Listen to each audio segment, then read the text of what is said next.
নমস্কার নমস্কার নমস্কার নমস্কার নমস্কার নমস্কার নমস্কার আপনাদের সবাইকে সবাইকে সবাইকে নমস্কার জানাচ্ছে আপনাদের সৌমিত্র বসু।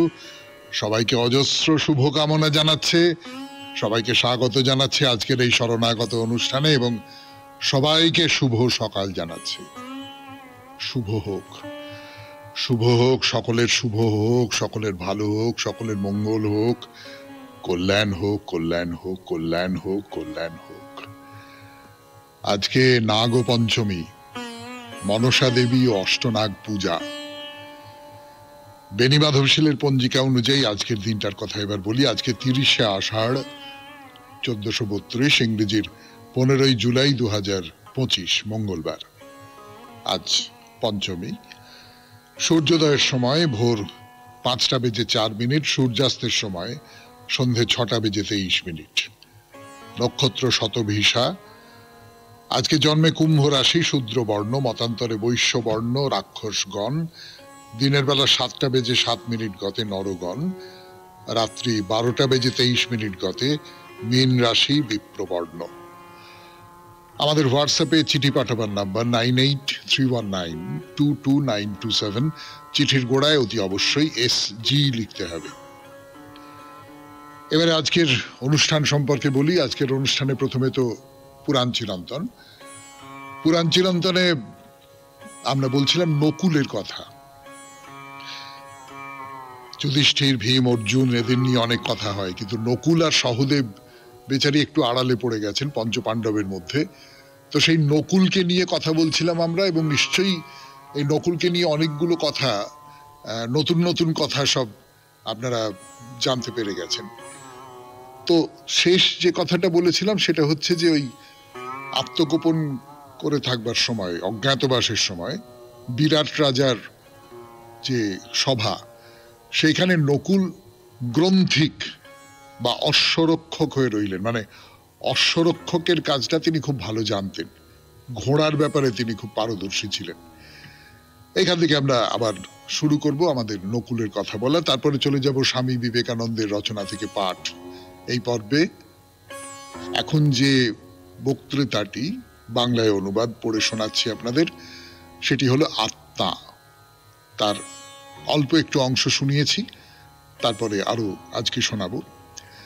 তারপরে স্বামী রঙ্গনাথানন্দজি ভগবদ গীতার যে ব্যাখ্যা করেছেন, ভূমিকায় যা লিখেছেন, সেইগুলো পর্যায়ক্রমে শোনাচ্ছি আপনাদের। শোনাবো স্বামী গোকুলানন্দের রচনা মানসিক চাপ জয় করার উপায় নিয়ে তার যে গ্রন্থ, সেই গ্রন্থ থেকে খুব প্রয়োজনীয় গ্রন্থ আমি বলবো। আপনারাও কেউ কেউ চিঠিতে লিখেছেন, তো সেখান থেকে শোনাবো। তারপর আপনাদের চিঠিপত্র, এবং শেষে বাইরে দূরে 92.7 বিগ FM এ শরণাগত অনুষ্ঠান শুনছেন। আমি আছি আপনাদের সঙ্গে, আপনাদের সৌমিত্র বসু। ফিরে আসছি গানের পর পুরাণ চিরন্তনের নকুলের কথা নিয়ে। সৌমিত্র বসু গান শেষ করে ফিরে এলাম। শুনছেন শরণাগত 92.7 বিগ FM এ। যা বলছিলাম অনুষ্ঠান পরিচিতিতে, যে গ্রন্থিক মানে ঘোড়ার রক্ষণাবেক্ষণের দায়িত্ব নিয়ে নকুল তো বিরাট রাজার আশ্রয়ে থেকে গেলেন। তো গ্রন্থিক তো হচ্ছে পদের নাম, অশ্বরক্ষক তাকে বলা হতো গ্রন্থিক, কিন্তু তাকে তো একটা ছদ্মনাম নিতে হবে। এই যে ছদ্মনামটা, সেটা হলো জয়ত সেন। এই জয়ত সেন ছদ্মনাম নিয়ে তো তিনি থেকে গেলেন। যুধিষ্ঠির রেখেছিলেন এই নামটা। আপনারা সে গল্প জানেন যে কীচক দ্রৌপদীর উপর লোভ করেছিলেন, তার ফলে তাকে মরতে হয়েছিল। সেসব গল্প আপনারা জানেন, আর যদি ভালো করে মনে না পড়ে সে পরে একদিন বলা যাবে। তো যাই হোক, যখন বিরাট রাজার শালা কীচক, তাকে মেরে ফেলা হলো, মারা গেলেন, তখন এই দ্রৌপদীর জন্য এর এই দশা হলো। এ সর্বনাশী, একেও পুড়িয়ে মারা হবে। মানে দোষটা হয়ে গেল দ্রৌপদীর, কেননা তাকে দেখে কীচক লোভ করেছিল, তাকে পাবার আকাঙ্ক্ষা করেছিল। ফলে তাকে দ্রৌপদী নির্জনে ডেকে নিয়ে যান এবং সেখানে ভীম তাকে বধ করেন। তো দ্রৌপদীর উপর দোষ পড়ে গেল। সবাই মিলে দ্রৌপদীকে পুড়িয়ে মারবার জন্য তুলে নিয়ে গেলেন। সেই সময় দ্রৌপদী তার পঞ্চস্বামীর গুপ্ত নাম ধরে ডেকেছিলেন। ভেবে দেখুন, অজ্ঞাতবাসের সময় কিন্তু নিজের নাম তো বলা যাবে না, গুপ্ত নাম ধরেই ডেকেছিলেন, এবং তখন দ্রৌপদীর মুখে এই জয়ৎসেন নামটি উচ্চারিত হয়েছিল। তো যাই হোক, বনবাস অজ্ঞাতবাসের পরে কৌরব পাণ্ডবদের যুদ্ধ শুরু হয়ে যাবে। এবার যুদ্ধের প্রস্তুতি চলছে। কৃষ্ণ একবারে শেষ একটা চেষ্টা করলেন। আপনারা জানেন যে কোনোভাবে যদি শান্তি স্থাপন করা যায়। কুরুরাজ সভায় তিনি চলেছেন দূত হয়ে, এবং যুধিষ্ঠির, ভীম, অর্জুন সেদিন যুদ্ধের বদলে শান্তি স্থাপনের কথাই বলেছিলেন, যে শেষ পর্যন্ত এই যুদ্ধ বাঁধলে একটা অনেক ক্ষয়ক্ষতি, তার তুলনায় ঠিক আছে, শান্তি থাক। তা এই সময় নকুল কৃষ্ণকে কি বলছেন? সকলে যখন শান্তির কথা বলছেন, তখন নকুল বলছেন যে কৃষ্ণ, যুধিষ্ঠির, ভীম, অর্জুন এদের প্রত্যেকের কথাই আপনি শুনেছেন। দেখুন, সময় অনুযায়ী মানুষের মত তো পাল্টে যায়। যখন আমরা বনবাসী ছিলাম তখন আমরা যুদ্ধের কথা ভাবিনি, বা যখন অজ্ঞাতবাসে ছিলাম তখনও অন্যরকম ভেবেছি। কিন্তু এখন আমাদের সঙ্গে 7 অক্ষৌহিনী সেনা আছে।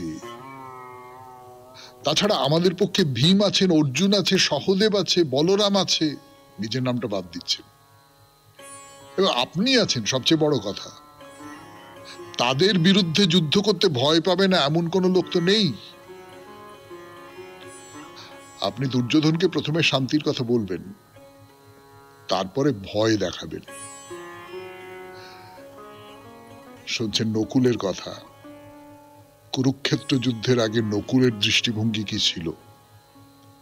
ফিরে আসছি গানের পর। 92.7 বিগ এফএম এ শরণাগত অনুষ্ঠান শুনছেন। আমি আপনাদের সৌমিত্র বসু। গান শেষ করে ফিরে এলো আপনাদের সৌমিত্র বসু 92.7 বিগ এফএম এ শরণাগত অনুষ্ঠানে।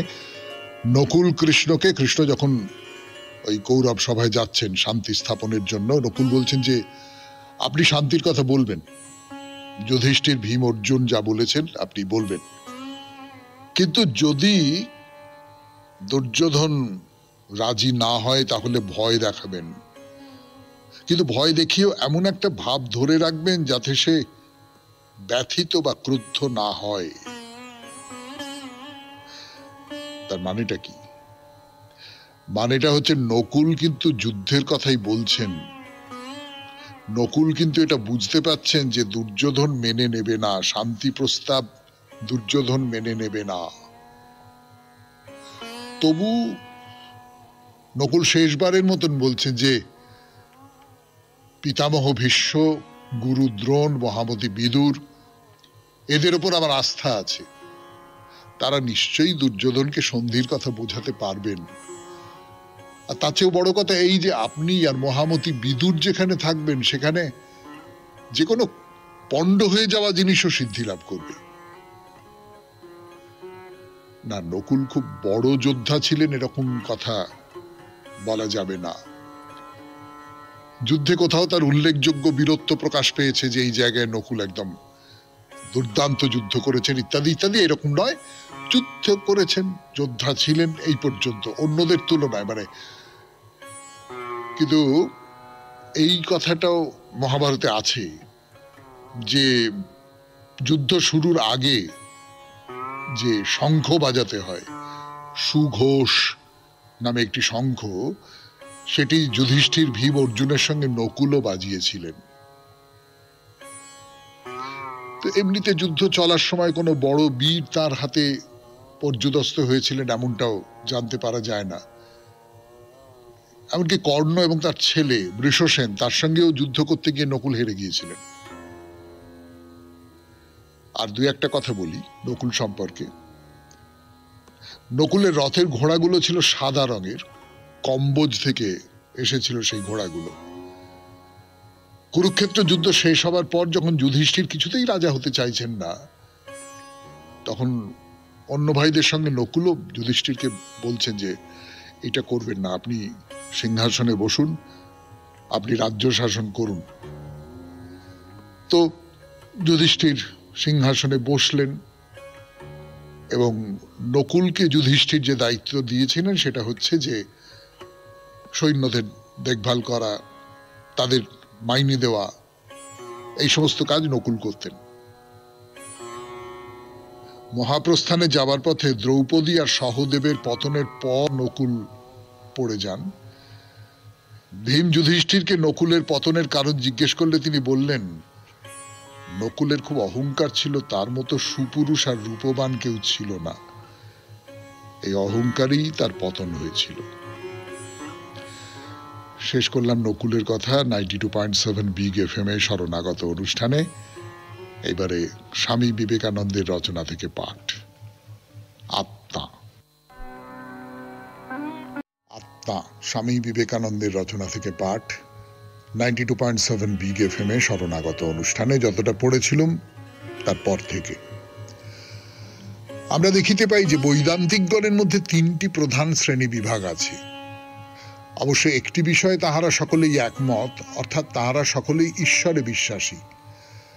এই সকল বৈদান্তিক ইহাও বিশ্বাস করেন যে বেদ অতি প্রাকৃত উপায়ে ব্যক্ত ঈশ্বরের বাণী। তাহাদের এই বিশ্বাস ঠিক ইসলাম বা খ্রিস্ট ধর্মাবলম্বীগণের বিশ্বাসের মতো নহে, ইহা একটি বিশেষ ধরনের বিশ্বাস। তাহাদের ধারণা এই, বেদসমূহ ঈশ্বরের জ্ঞানের প্রকাশ। ঈশ্বর নিত্য বলিয়া তাহার জ্ঞানও তাহার মধ্যে নিত্য বিরাজমান এবং সেই জন্য বেদও নিত্য। অপর একটি সাধারণ বিশ্বাসও তাহাদের আছে, সৃষ্টি প্রবাহে বিশ্বাস। অর্থাৎ তাহাদের বিশ্বাস এই যে সমুদয় সৃষ্টি ক্রমান্বয়ে আবির্ভূত ও তিরোহিত হইতেছে, জগৎ আবির্ভূত হইয়া ক্রমশ স্থূলতর হয় এবং কল্পকালের শেষে ক্রমাগত সূক্ষ্মতর হইয়া লয়ে প্রাপ্ত হয়। ইহার পরে আসে বিশ্রামের সময়। তাহার পর পুনরায় জগতের সৃষ্টি বা আবির্ভাব হয় এবং সেই একই প্রক্রিয়ার পুনরাবর্তন ঘটে। তাহারা আকাশ নামক একটি বস্তুর অস্তিত্ব স্বীকার করেন, ইহা বৈজ্ঞানিকগণের ইথারের মতো। অপর একটি শক্তির অস্তিত্ব তাহারা স্বীকার করেন, যাহাকে তাহারা বলেন প্রাণ। তাহারা বলেন এই বিশ্বজগৎ প্রাণের স্পন্দন হইতেই উদ্ভূত। একটি কল্পের শেষ হইলে প্রকৃতির সকল প্রকাশই ক্রমান্বয়ে সূক্ষ্মতর হইয়া আকাশে বিলীন হইয়া যায়। এই আকাশকে প্রত্যক্ষ অথবা স্পর্শ করা যায় না, কিন্তু আকাশ হইতেই প্রত্যেক বস্তু সৃষ্ট হয়। প্রকৃতিতে যত কিছু শক্তি দেখি, মাধ্যাকর্ষণ, আকর্ষণ, বিকর্ষণ এবং চিন্তা, অনুভব ও স্নায়বিক ক্রিয়া, গতি, এইসব বিভিন্ন প্রকারের শক্তি এই প্রাণেই বিলীন হইয়া যায় এবং প্রাণের স্পন্দন স্তব্ধ হয়। জগৎ এই অবস্থাতেই বিরাজ করে যতদিন পর্যন্ত না নতুন কল্পের আরম্ভ হয়। সেই সময় পুনরায় প্রাণের স্পন্দন আরম্ভ হয়। এই স্পন্দন আকাশে সঞ্চারিত হয়, যার ফলে এই সকল বস্তু ক্রমান্বয়ে আবির্ভূত হয়। যে সম্প্রদায় সম্বন্ধে আমি আপনাদের প্রথম বলিব তাহার নাম দ্বৈত সম্প্রদায়। দ্বৈতবাদীগণের মতে জগতের স্রষ্টা ও শাসক ঈশ্বর সর্বদাই জীবজগৎ হইতে স্বতন্ত্র। ঈশ্বর নিত্য, জগৎ নিত্য, জীবগণও নিত্য। জীবজগৎ কখনো বিকশিত এবং পরিবর্তিত হইতেছে, কিন্তু ঈশ্বর সর্বদাই সেই একই রহিয়াছেন। পুনরায় দ্বৈতবাদীগণের মতে গুণের জন্য ঈশ্বর ব্যক্তি ভাবাপন্ন, দেহের জন্য নয়। তাহার মানবীয় গুণ আছে। তিনি করুণাময়, ন্যায়বান, শক্তিমান। তিনি সর্বশক্তিমান। তাহার নিকট যাওয়া যায়, তাহার নিকট প্রার্থনা করা যায়, তাহাকে ভালোবাসা যায়।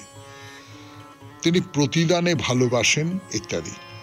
এক কথায় তিনি মানবীয় গুণসম্পন্ন দেবতা, যদিও মানব অপেক্ষা অনন্ত গুণে মহৎ। মানবের দোষগুলির কিছুই তাহার মধ্যে নাই। তিনি অনন্ত কল্যাণ ও গুণাধার। ইহাই হইল দ্বৈতবাদীদের মতে ঈশ্বরের সংজ্ঞা। কিন্তু তিনি তো উপাদান ব্যতীত সৃষ্টি করিতে পারেন না, এবং প্রকৃতিই তাহার উপাদান, যাহা হইতে তিনি বিশ্ব ব্রহ্মাণ্ড সৃষ্টি করেন। শুনলেন স্বামী বিবেকানন্দের রচনা থেকে পাঠ। এবারে গান, গানের পর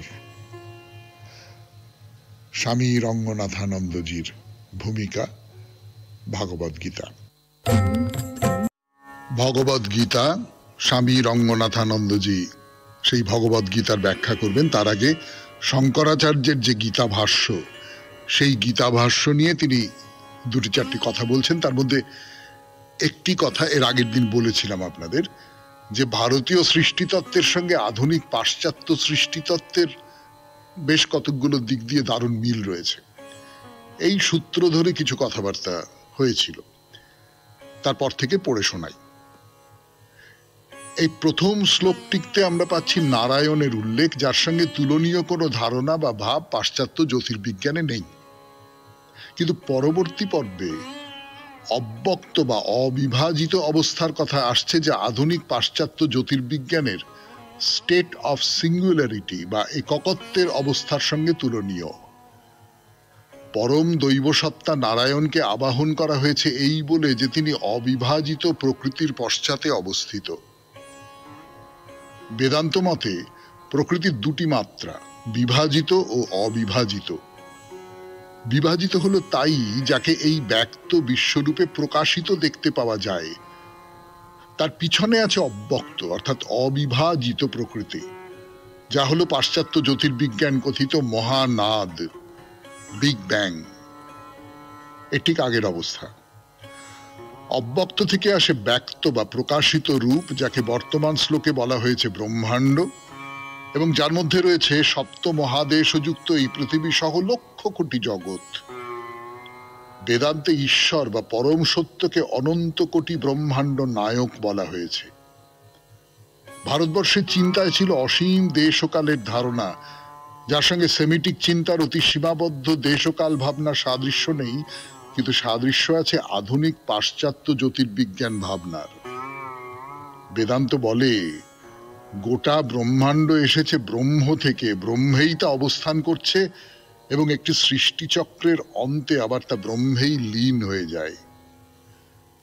বেদান্ত আরো বলে ব্রহ্ম থেকে জগৎ সৃষ্ট হয়েছে এক সবিশেষ সুশৃঙ্খল পরম্পরাক্রমে, এসেছে অবিভাজিত অবস্থা থেকে বিভাজিত অবস্থায়, এবং এই বিভাজন সংঘটিত হয় একটি নির্দিষ্ট বিবর্তন ক্রম অনুসারে, যথা মহাজাগতিক বিবর্তন, জৈব বিবর্তন, মানবীয়, নৈতিক, ধর্মীয়, আধ্যাত্মিক বিবর্তন। বৈদান্তিক সৃষ্টিতত্ত্বে এই ভাষাই ব্যবহৃত হয়েছে। বিষ্ণু সহস্র নামে মহাভারত অনুশাসন পর্ব গীত হয়েছে यतः सर्वाणि भूतानि भवन्ति आदि जुगागमे যস্মিংশ্চ প্রলয়ং यान्ति পুনরেব যুগক্ষয়ে। যার হতে একটি যুগ বা সৃষ্টি চক্রের প্রারম্ভে সত্তাবান জীব বা বস্তু সকল উৎপন্ন হয়, এবং যুগান্তে যার মধ্যে সবকিছু লয় প্রাপ্ত হয়, তিনি নারায়ণ। শুনছেন ভগবদ গীতার ভূমিকা স্বামী রঙ্গনাথানন্দজি। ফিরে আসছি গানের পর। 92.7 বিগ এফএম এ শুনছেন শরণাগত, জীবনের সহজ পাঠ। নন্দজির ভূমিকা, ভগবদ গীতা, তার ভূমিকা শোনাচ্ছি আপনাদের 92.7 বিগ এফএম এ শরণাগত অনুষ্ঠানে। নারায়ণ তিনি কে সেই কথা বলা হচ্ছে এখানে। শঙ্করাচার্যের মত অনুযায়ী দৈবী নারায়ণ হলেন সগুণ নির্গুণ ব্রহ্মের ব্যক্তি সত্তা। এই ব্রহ্ম অনন্ত বিশুদ্ধ চৈতন্য, এক এবং অদ্বিতীয় স্বরূপ সম্পন্ন। মানব জীবনের দুটি মার্গ, প্রবৃত্তি ও নিবৃত্তি। এরপর শঙ্কর বিবর্তনের ক্রমে মানবীয় স্তরে প্রদান করছেন এমন এক সর্বাঙ্গীন জীবন দর্শন, যার সহায়ে মানব সমাজ সুন্দরভাবে সমতা রক্ষা করে তার আপন পথে এগিয়ে চলতে পারে। সেই ভগবান এই জগৎকে নিজের ভিতর থেকে সৃষ্টি করে তাকে সুস্থিতিতে রক্ষা করার মানসে প্রথমে মরীচি প্রভৃতি প্রজাপতিগণকে সৃষ্টি করে তাদের বেদোক্ত প্রবৃত্তি বা কর্মলক্ষণ ধর্ম গ্রহণ করিয়াছিলেন। তারপর সনক, সনন্দন এবং সনাতন ও সনত কুমারকে সৃষ্টি করে তাদের জ্ঞান বৈরাগ্যরূপ নিবৃত্তি বা অন্তর্মুখী ধ্যান লক্ষণ ধর্ম গ্রহণ করিয়েছিলেন। সনক, সনন্দন, সনাতন ও সনত কুমারকে চার কুমার, বিশ্বাত্মার শাশ্বত সন্তান বলা হয়, ভারতীয় সাহিত্যে তাদের পরম দৈব সত্তার সাংসারিক মালিন্যযুক্ত সন্তান রূপে সম্মান প্রদান করা হয়। আরেকটি শ্লোক শঙ্করাচার্য ব্যাখ্যা করছেন, বেদোক্ত ধর্মের বা দর্শনের দুটি লক্ষণ, প্রবৃত্তি বা বহিরঙ্গের কাজকর্ম এবং নিবৃত্তি বা অন্তর্মুখী ধ্যান। এরা জগতের সুষম সাম্য রক্ষা করে, সকল জীবনের জন্য দুটি বস্তু নিশ্চিত করে, প্রকৃত অভ্যুদয় বা সামাজিক অর্থনৈতিক কল্যাণ এবং নিঃশ্রেয়স বা আধ্যাত্মিক মুক্তি। মানুষের কল্যাণের জন্য কর্ম ও ধ্যান দুয়েরই প্রয়োজন। যদি এদের দুটির যে কোনো একটি মাত্র থাকে তবে ব্যক্তি মঙ্গল বা সমাজের মঙ্গল কোনোটি হতে পারে না। দেখুন, প্রাচীন ভারতীয় ঋষিদের কি অসাধারণ অন্তর্দৃষ্টি বা সার্বিক প্রজ্ঞা ছিল। প্রবৃত্তির মাধ্যমে আর্থিক অবস্থা ও রাজনৈতিক অবস্থার উন্নতি সাধন করে গড়ে তোলা যায় একটি জনকল্যাণমুখী সমাজ। কিন্তু যাকে আজ আমরা মূল্যবোধমুখী জীবন বলি, তা অর্জন করা যায় নিবৃত্তির মাধ্যমে। এরকম জীবন তৈরি হয় মানবের অন্তর্নিহিত আধ্যাত্মিকতা থেকে। প্রবৃত্তির মধ্য দিয়ে প্রচুর অর্থ, ক্ষমতা এবং অন্যান্য নানা কিছু আসতে পারে, কিন্তু কেবলমাত্র ওই প্রবৃত্তিটি থাকলে আর নিবৃত্তি কিছুমাত্র না থাকলে সমাজ অল্প কয়েকদিনের জন্য ঠিকঠাক চললেও শেষ পর্যন্ত সমস্যায় পড়ে যাবে। আজকে এই পর্যন্তই থাক। ভগবদ গীতা প্রসঙ্গে শঙ্করাচার্যের ব্যাখ্যা, সেইটি আবার ব্যাখ্যা করছেন স্বামী রঙ্গনাথানন্দ। এখন গান শুনবো। গানের পর স্বামী গোকুলানন্দজি মানসিক চাপ জয় করার উপায়, যে অধ্যায়টি পড়ে শোনাচ্ছি আপনাদের, মনের উপর ধ্যানের প্রভাব। ফিরে আসছি গানের পর। 92.7 বিগ এফএম এ শুনছেন শরণাগত। ইতোমধ্যেই বলেছি, ধ্যান হলো আত্ম আবিষ্কার ও আত্মসংহতির এক সদা অগ্রসরমান প্রক্রিয়া। ধ্যানের মাধ্যমে আমরা আবিষ্কার করি আমাদের অন্তরস্থ সত্যকে আর যাপন করতে পারি এক সুসংহত জীবন। আমাদের বিক্ষিপ্ত সব শক্তি একত্রে জড়ো হয়, চালিত হয় সদর্থক পথ অভিমুখে, বন্ধ হয় অর্থহীনভাবে নানা অর্থহীন পথে শক্তির নিরর্থক অপচয়। ঊর্ধ্বশ্বাসে ছোটায় উদ্ভ্রান্ত মনটাকে ধ্যান শান্ত সমাহিত করে, সেই সাথে দেয় আমাদের অন্তরস্থ প্রকৃত স্বরূপকে জানার সঠিক প্রেরণা ও দৃষ্টিভঙ্গি। উপযুক্ত গুরুর কাছ থেকে ধ্যান ও শিক্ষার সময় আমাদের ইষ্ট দেবতাকে হৃদয় মন্দিরে কল্পনা করে সেখানে মনঃসংযোগ করতে শেখানো হয়। জ্ঞানীদের প্রক্রিয়া যদি আমরা অনুসরণ করতে চাই, আমাদের বিচার করে করে চলতে হয়। সেক্ষেত্রে আমাদের বলা হয় অন্তরস্থ সত্তায় মন স্থাপন করতে। আমাদের অন্তরতম সত্তার অস্তিত্ব সম্পর্কে আমাদের সচেতনতা শান্ত করে আমাদের মনকে, জুড়িয়ে দেয় স্নায়ুর যত জ্বালা, অন্তরের অসীম শান্তির অনুভূতিতে আমাদের ভরিয়ে তোলে। নিয়মিত ধ্যানাভ্যাস আমাদের নেতিবাচক পিছিয়ে দেওয়া প্রভাবগুলো থেকে মুক্ত করে দেয়। মাঝে মাঝে নানান নেতিবাচক চিন্তায় বিপর্যস্ত হই আমরা, ভ্রান্ত নানা বিষয় নিয়ে ভাবনা চালিয়ে যাই, আচ্ছন্ন হই দুর্বল করে দেওয়া নানা চিন্তায়। এই বিপন্ন সময়ই ধ্যানাভ্যাসই হলো একমাত্র প্রক্রিয়া যা এই সমস্ত কালোকে আলোময় করে তোলে। ধ্যানের ইতিহাস পর্যালোচনা করলে 4টি পর্যায় বা ধাপের দেখা মেলে, যে ধাপগুলো ক্রমে ক্রমে চূড়ান্ত মনঃসংযোগের পথে নিয়ে চলে আমাদের। পতঞ্জলির যোগ আমাদের বলে প্রত্যাহার, ধারণা, ধ্যান এবং শেষে সমাধির কথা। এ সম্পর্কে আলোচনার আগে আপনাদের মনে করিয়ে দিই, ধ্যানাভ্যাসের জন্য সুস্বাস্থ্যের অধিকারী হওয়া একান্ত অপরিহার্য। শরীর দুর্বল হলে ব্যর্থ হবে ধ্যান।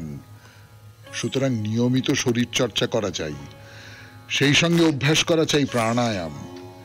শরীর সুস্থ থাকলে মন সুস্থ থাকে এবং এদের কোনোটিকেই উপেক্ষা করা চলবে না। মনকে নিয়ন্ত্রণ করা সম্পর্কে স্বামী বিবেকানন্দ কি বলছেন দেখা যাক। ধ্যানে সাফল্য লাভের আশা করার আগে মনের অশান্ত প্রকৃতি সম্পর্কে আমাদের অবহিত হওয়া উচিত।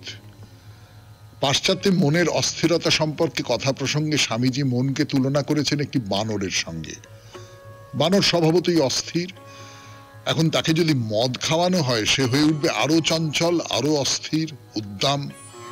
আর যদি বিছে এসে কামড়ায় তবে তো সে বানরকে সামলানোই দায় হবে। আমাদের মনটার দশাও ঠিক এই রকম। এমন এক অস্থির মনকে নিয়ন্ত্রণ করার সমস্যার কথা স্বামীজি বারবার বলেছেন।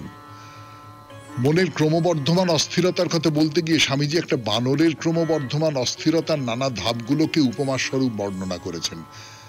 যখন তার মনে অপদেবতা প্রবেশ করেছে, যখন সে বিছার কামড় খাচ্ছে, কিংবা যখন সে বানরকে মদ খাওয়ানো হয়েছে। মানুষের মনের দশাও তো অনুরূপ। আকাঙ্ক্ষার মদে মন নেশাসক্ত হয়, ঈর্ষার বিছা দংশন করে তাকে, এবং শেষে অহংকারের অপদেবতা প্রবেশ করে মনে। মন তখন নিজেকেই সর্বৈব গুরুত্ব দেয়, আর কাউকে নয়। এভাবে স্বামীজি মনকে নিয়ন্ত্রণ করা যে কি বিষম ব্যাপার সে বিষয়ে আমাদের সাবধান করে দিচ্ছেন। শুনলেন স্বামী গোকুলানন্দের রচনা থেকে পাঠ 92.7 বিগ এফএম এ শরণাগত অনুষ্ঠানে। এরপর চিঠিপত্র। ফিরে আসছি গানের পর। চিঠিপত্র 92.7 বিগ এফএম এ শরণাগত অনুষ্ঠানে।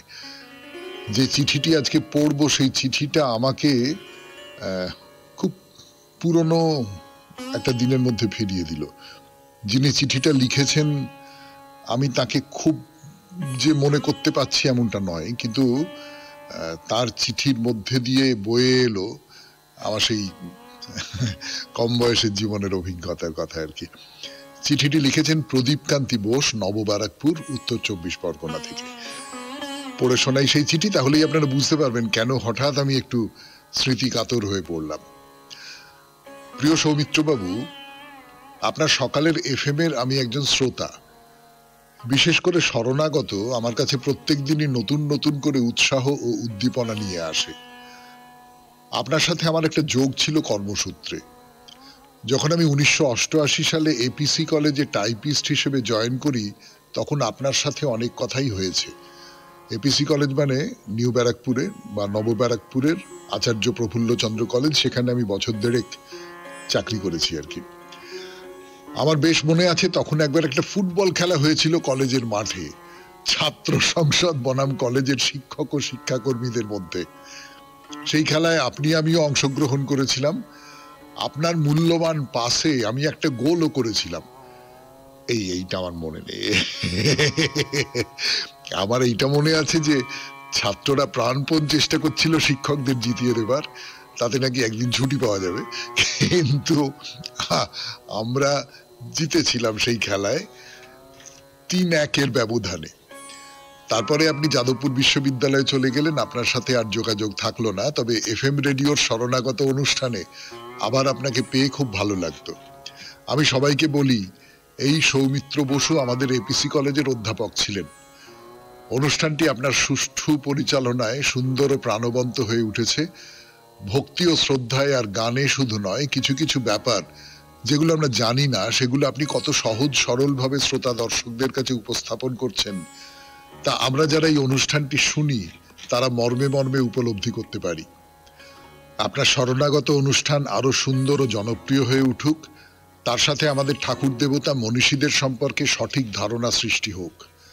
আপনার সফল প্রয়াস এই অনুষ্ঠানটিকে সকলের মনে স্থান করে নিক, এই আশা রাখি। প্রদীপ কান্তি বোস, নববারাকপুর, উত্তর 24 পরগনা। প্রদীপবাবু, আগেই বলেছি যে আপনার এই চিঠিটা আমি তখন আপনাকে তুমি বলতাম না আপনি বলতাম, এখন আর মনে নেই, কিন্তু আপনার এই চিঠিটা ব্যক্তিগতভাবে আমার মনের মধ্যে এক পশলা বৃষ্টি ফেলে দিল। আবার চিঠি লিখবেন কেমন?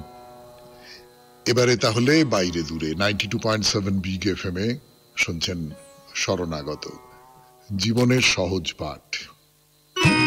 বাইরে দূরে 92.7 বিগ এফএম এ শরণাগত অনুষ্ঠান শুনছেন। আমি আছি আপনাদের সঙ্গে, আপনাদের সৌমিত্র বসু। আপনাদের সৌমিত্র বসু মনে করিয়ে দিচ্ছে সামনের বৃহস্পতিবারে আপনাদের চিঠিপত্রের বিষয় শিব পূজা। যে কোনো ধরনের শিব পূজা সংক্রান্ত স্মৃতির কথা বলুন।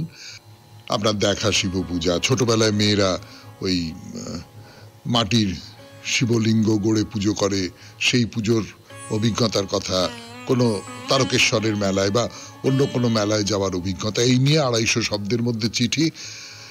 কিন্তু আজকে সন্ধে 6টার মধ্যে সেই চিঠি আমাদের দপ্তরে পৌঁছে যাওয়া চাই। তাহলে এইটা একটু মনে করিয়ে দিলাম। চিঠি লিখতে বসে যাবেন শরণাগত শেষ হলে। আপাতত শরণাগতে বাইরে দূরে, বাইরে দূরেতে আমরা মাকড়াপাড়া বলে একটা জায়গায় যাচ্ছি। যদি গাড়ি করে যাই, যেটা বলছিলাম আপনাদের, তাহলে বীরপাড়া হয়ে আরো বেশ খানিকটা যেতে হবে। এই জায়গাগুলো পাড়া নাম দিয়ে, খুব সুন্দর সুন্দর সব জায়গা রয়েছে। ঝকঝকে রাস্তা, চমৎকার পরিষ্কার, কোথাও কোনো খানাখন্দ, গর্ত টর্ত ইত্যাদি ইত্যাদি কিছু নেই। যেতে যেতে একটা জঙ্গল পড়বে, জানেন, জঙ্গল মানে বেশ ভালো জঙ্গল, বড় বড় সমস্ত সেগুন গাছ, তার জঙ্গল। এখন তো জঙ্গল খানিকটা ফাঁকা হয়ে গেছে, আগের মতো অত ঘন নেই। তো যাই হোক, হঠাৎ করে একটা পিচের রাস্তা, তার দুপাশে গাছপালা গাছপালা, যতদূর পর্যন্ত আপনার চোখ যায় ততদূর পর্যন্ত গাছপালা চলে গেছে। এই জায়গাটা দেখতে খুব ভাল লাগে। দিনের বেলা যদি যান না, আমি একটা বোকার মতো কথা বললাম, দিনের বেলায় তো যাবেন, রাত্রির বেলা কেন যাবেন? এই জঙ্গলটাকে দেখতে ভারী সুন্দর লাগে। আপনি গাড়িটা দাঁড় করালেন, একটু হাঁটাচলা করে নিলেন, একটু গাছপালার মধ্যে ঢুকলেন, গাছপালার যে ঠান্ডা নিঃশ্বাস সেইটা আপনার গায়ে লাগলো। তবে ওই দিনের বেলা আপনি একটু দেখলেন টেকলেন, সেটা ভালো, খুব ভালো। কিন্তু জঙ্গলটা যে খুব নিরাপদ এমন কথা বলা যাবে না। ডুয়ার্স তো, ডুয়ার্সের এলাকাটা, মাঝে মাঝে হাতি বের হয়ে, কপাল ভালো থাকলে নাকি খারাপ থাকলে কোনটা বলবো বুঝতে পারছি না, দেখা পেয়ে যেতেও পারেন। কিন্তু না, জঙ্গলে বসে থাকলে তো চলবে না, আবার রওনা হই। দুপাশে গাছপালা, ছোটখাটো বাড়ি, টিনের চালা, যেরকম উত্তরবঙ্গে হয় আর কি, তার মধ্যে দিয়ে এগিয়ে চলেছে আপনার আমার গাড়ি মাকড়াপাড়ার দিকে। যেতে যেতে একটা নদী পড়বে, নদী মানে ওই আর কি, আপনি যদি বর্ষাকালে যাবেন না, কিন্তু এমনি যদি যান তাহলে মনে হবে যে একটা খাত, জলের একটা খাত। পাহাড়ি নদীর মজা হলো একটা বৃষ্টি, ব্যাস জলে একেবারে টইটুম্বুর হয়ে যাবে।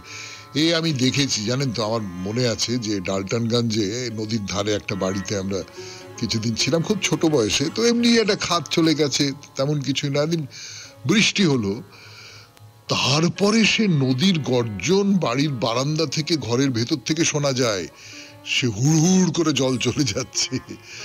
তো বর্ষা যখন নেই তখন সে ওই সাপের খোলসের মতো পড়ে থাকে। নদী পার হয়ে একটা চমৎকার বাজার, বাজারের নামটা খুব অদ্ভুত। কি নাম বলবার জন্য ফিরে আসছে আপনাদের সৌমিত্র বসু। 92.7 বিগ FM এ শুনছেন শরণাগত, এখন বাইরে দূরে। গানের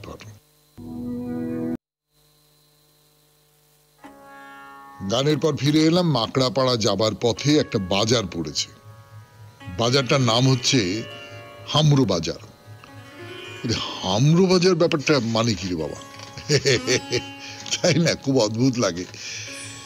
আসলে মানেটা জটিল কিছু নয়, কথাটা এসেছে হামারা থেকে, মানে আমাদের নেপালি ভাষায় হাম মানে হচ্ছে আমাদের, যেখান থেকে হাম হাম হিন্দিতেও তো আমরা বলি হাম, হামারা, হামারা হিন্দুস্তান। তো আমাদের বাজার, বাজারটার কথাটার মানে হচ্ছে আমাদের বাজার। এখানে প্রচুর নেপালি মানুষ আছেন, তো প্রচুর ভুটানি মানুষ আছেন, ভুটান সীমান্তে। এখানকার ভাষায় প্রচুর নেপালি শব্দ চলে এসেছে।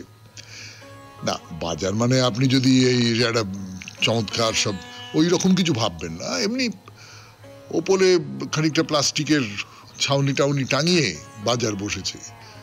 আমার মনে হয় কি, বাজার না বলে হাট বলাটাই ভালো। না, আর এদিক ওদিক ঘুরবো না, চলুন কালী মন্দিরের দিকে যাওয়া যাক। চমৎকার রাস্তা পার হয়ে কালী মন্দিরের কাছাকাছি চলে এসেছি আমরা।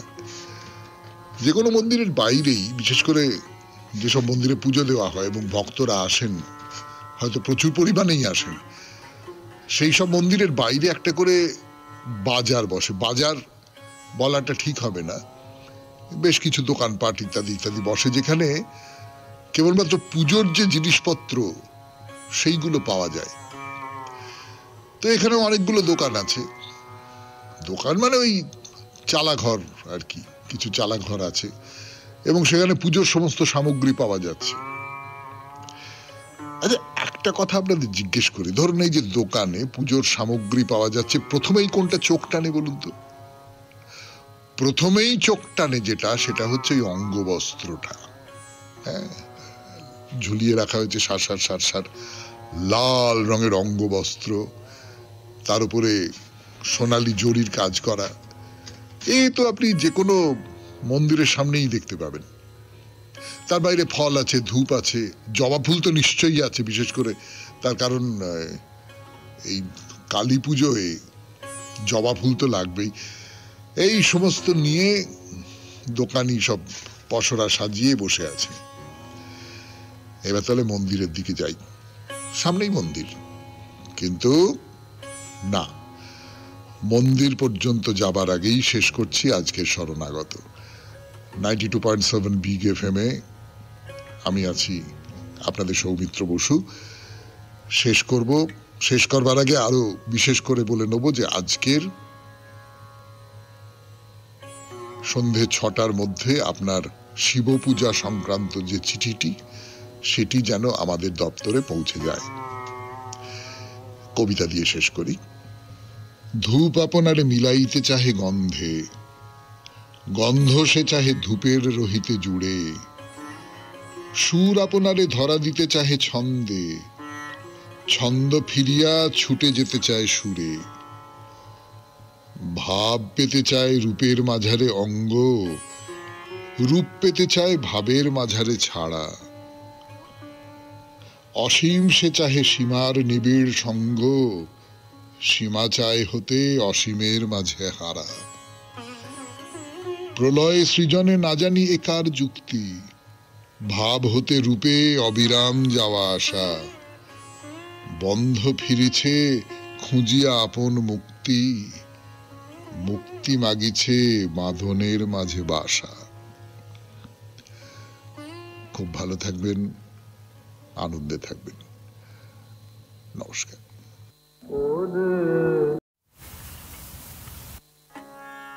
নমস্কার নমস্কার নমস্কার নমস্কার নমস্কার নমস্কার নমস্কার আপনাদের সবাইকে সবাইকে সবাইকে নমস্কার জানাচ্ছে আপনাদের সৌমিত্র বসু।